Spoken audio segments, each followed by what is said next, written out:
So the last video I talked a little bit about the importance of Virgin Islands dialect in Mer.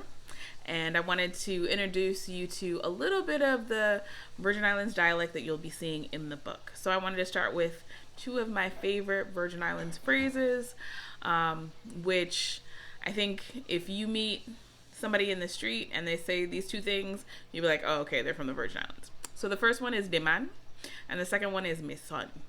And Deh Man and Mehson are like my favorite two catchphrases.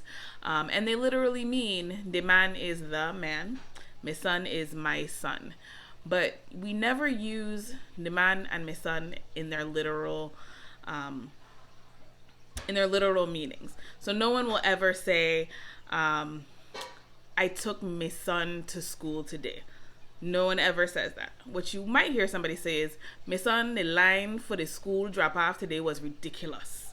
So it's not necessarily, we're not talking about like my son. And you also won't hear somebody say like, the man is a sharp dresser, right? You're not trying to say the man is a smart dresser. You would say, the man, I see you looking sharp today, man. Yeah.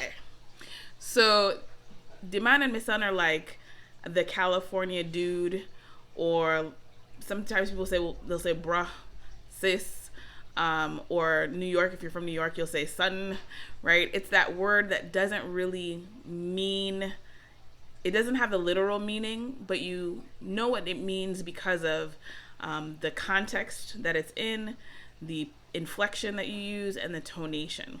So when you hear people say dude, like you can say dude in a lot of different ways and it means different things. So you can be like, dude, that's exciting. Or like, dude, really? Same thing goes with Deh Man and Mehson. So you could say, Deh Man, like what you doing? Or you could say, Mehson, me see you in a long time, man.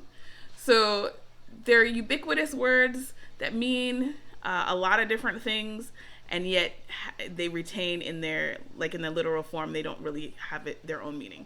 So Deh Man, the man, Mehson, my son, but they're really just phrases that we use, and we usually will intersperse them in the beginning of a sentence, we put them at the end of the sentence, and it's also found in the book. So Deh Man, I hope that you read Mer, a Caribbean underwater adventure, because Mehson is a bad read, it's a bad adventure. All right, tune in later.